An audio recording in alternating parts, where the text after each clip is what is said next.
Okay, so thank you very much for this great opportunity. So I'm talking about significance of eccentric exercise. Okay. So aging occurs to whole body, not only the eye, the brain, also skeletal muscle. So actually our fitness, in this case, oxygen aerobic capacity decrease about 1% per year. Even you are training, this decrease occur. But at the age of 80, a big difference between the people who are exercising and not exercising. So this occurs to the whole body, and then if a decrease occur here, then if you have injury or disease, this decrease more rapid, then getting the disability threshold quicker. So in this case, we are not able to enjoy the best time of the life. Okay? So that is why we need a healthy and active aging. And also, we need to keep lifelong movable body. So in order to do that, exercise is the key, as previous presenters already mentioned. Okay, so then exercise has been kind of found to be very effective to reduce a lot of diseases.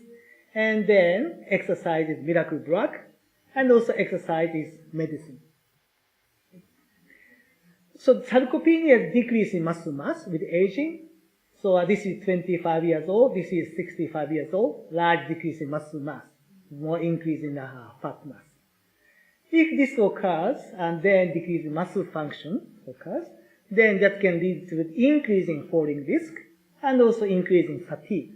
Because of this, maybe people don't do exercise or physical activity, the vicious cycle occurs, the more decrease in muscle mass occurs. Because of this, not only muscle, but also whole body is affected. For example, decrease in bone mineral density, insulin sensitivity decrease, also stimulus of the brain decrease, and also the metabolic syndrome will come more. So in order to cut this vicious cycle, we have to focus on skeletal muscle. So we need to maintain and improve skeletal muscle mass. Okay? So that in order to do that, resistance training is necessary. So resistance training is not just resisting to the exercise, okay? So resistance training you need to do, okay, if you are doing this one, muscle strength decrease 1 to 2% per year above the year of 50 years old.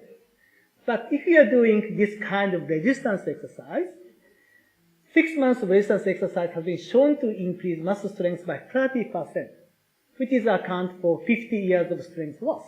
So we can recover our strength very fast. Okay, by doing exercise for a short period of time. So what is common for these two pictures? Okay, so I got these pictures from a website called Eccentric. Okay, so this person's costume is a little bit abnormal. I don't want to wear this kind of costume. So this is actually typical eccentric exercise.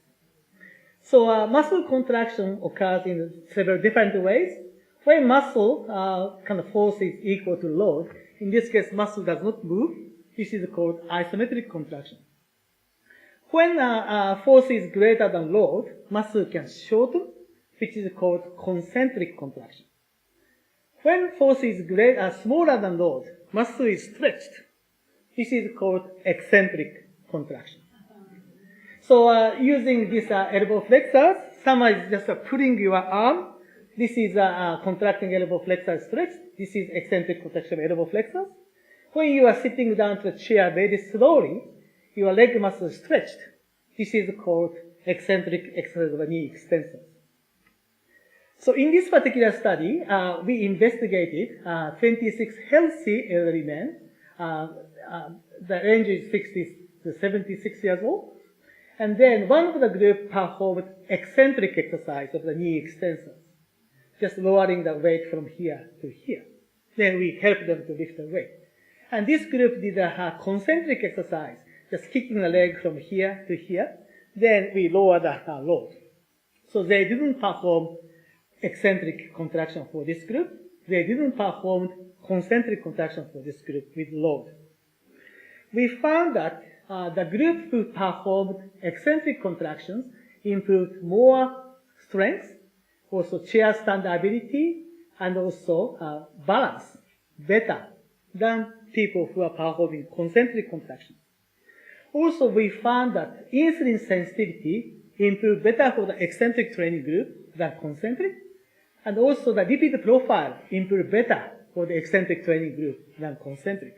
For example, HDL cholesterol increased only for the eccentric training group. So in this particular study, we also look at the stair walking. So that we use 30 elderly obese women. So their age is, average age 66 years old. So one of the group did descending stair walking. Other group did ascending stair walking. Descending stair walking is a typical eccentric exercise. So we used a 10-story building. Then we used elevator. Okay. Then the ascending group used elevator to come back from 6th floor to the 1st floor. The descending group used elevator to go up to the 6th floor, then came back by stairs. So we gradually increased the repetitions over 12 weeks period. And then this period, they covered 1,560 floors. Okay, so they did exercise twice a week. So actually it is much easier to go down than going up. So heart rate going down is much lower than going up. And also blood pressure is also lower for going down. Okay? Then also there is no muscle soreness or muscle damage occurs after any exercise session. So similar to the previous study, we found that significantly greater improvement of the resting heart rate and resting blood pressure occurred to the descending group than ascending group. And bone mineral density increased only for the descending group. And also strength increased more for the descending group than ascending group. Shear stand ability and also especially balance improved better for the descending than ascending group. And also the glucose, like insulin sensitivity, lipid profile also improved better for the descending than ascending. So everything was better for the descending than ascending. Okay?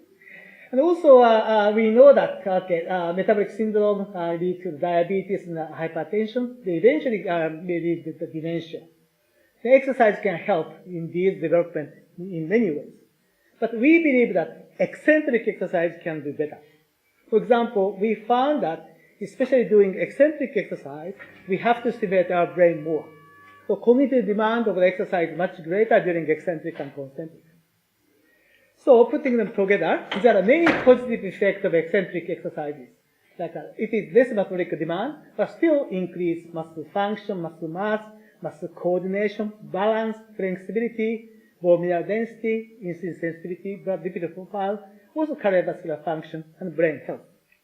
But one negative aspect of this exercise is it could induce soreness next day after exercise. If you are performing concentric, no soreness occurs.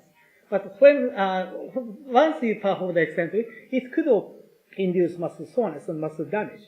But muscle damage can be minimized by using preconditioning exercise and gradually increase the intensity and volume. So muscle damage is not necessary. It is not true, no pain, no gain. You don't need to have any pain to have a gain. Okay? So let's get eccentric. Okay? So let's do eccentric exercise. This is the concept for our program called Stay Sharp program. We are introducing eccentric exercises which we can do at home. So this is one of the kind of scenery. Okay, so we are doing 1 hour of exercise, mostly focused on eccentric exercise, then morning tea, then 1 hour cognitive activity. Okay, so they do only once a week or 12 weeks. Actually, this was kind of induced by Tina. Tina was a kind of officer for the Rod Evans Community Center. So then we developed the program together. But unfortunately, this center was closed last year. Okay, so Tina was very good because she tried to find a place, and then we found this place for the this year's program. So just this week we started the third session for this week. So actually, participants have to pay $100 for 12 sessions. So this is a photo from this Wednesday. So everybody doing eccentric exercise, sitting down slowly, and also other exercises. They are very happy. So after this kind of program, we can see huge improvement of balance and also like a chair stand ability. Okay, and also they commented that easy to move around, getting stronger, more flexible, better balance, preventing falling, and also knee pain is gone. Also they are getting sharp. So one of the issues is that in order to continue this kind of program, we have to find a venue in this case, and also money is the issue and time is the issue. And also programmable extension, we want to extend the program, but this is require more commitment. Okay, so then also research by various engagement, and also we need to know how to reach people who could get more benefit from this kind of exercise. Because the people who are coming to the program is already motivated, but we need to reach the people who don't know this kind of things. And also participants in the study are not necessarily a randomized sampling. Okay, so we often use this kind of research as a kind of example, but they are already selected people. So how to transfer knowledge, this is already mentioned about someone, but how to transfer knowledge and skills to the people who directly work in the community is important. And also how to make age-friendly communities. So thank you very much for your attention. Okay, any questions? So maybe an outcome from today is move more, live longer, be eccentric. Right. Yeah. Questions and comments for Ken? One here. Did you look at doing both concentric and eccentric together? Maybe have a resonance of well-being? Yeah, that's a great question. Yeah, actually, for example, maybe stair walking, if they do ascending and descending, fatigue occurs faster. So we haven't done actual study yet, but actually we did a pilot study. The fatigue occurs faster, then they cannot concentrate on the eccentric phase. So we believe that just focusing on eccentric could be better, especially people who are not strong. So we can bring people, for example, if you find the stairs, you can use an elevator to go up. But just going down, that is a good motivation too. But eventually, our activity consists of both eccentric and concentric contraction. So it may be better to do both. But at the beginning, just focusing on eccentric could be better. Yes. Ken, did you speak to participants about nutrition? Nutrition? Yeah. For the program? Yeah. Yes, actually, one of the sessions is talking about nutrition because that is also focused on cognitive function. So one of the lectures is about nutrition. Yes. Yes. Leon. The trouble with eccentric exercises, as you point out, is that the force exceeds the ability of the muscle to contract. That's the point. And the danger for really old people is that they pull tendons, they break tendons, which are a problem already. Right. Is there a way that you're guarding against that? Okay, so initially we are not using very heavy weight at all, just body weight. Yes. Okay, so we suggest that maybe people, whenever they stand up, they have to sit down slowly, especially for the last phase of the sitting. So as they go to toilet, they have to sit down slowly. Okay. So then we are gradually increase the intensity. For example, instead of 2 legs, just maybe 1 leg more weight, then doing the eccentric curl. And then using some machines if possible. But this kind of community center, there's no machine. So just using body is fine. And then in that case, they have to always carry their body weight in their daily activities. So we have to be careful. That should be okay. Maybe we haven't seen any injuries so far.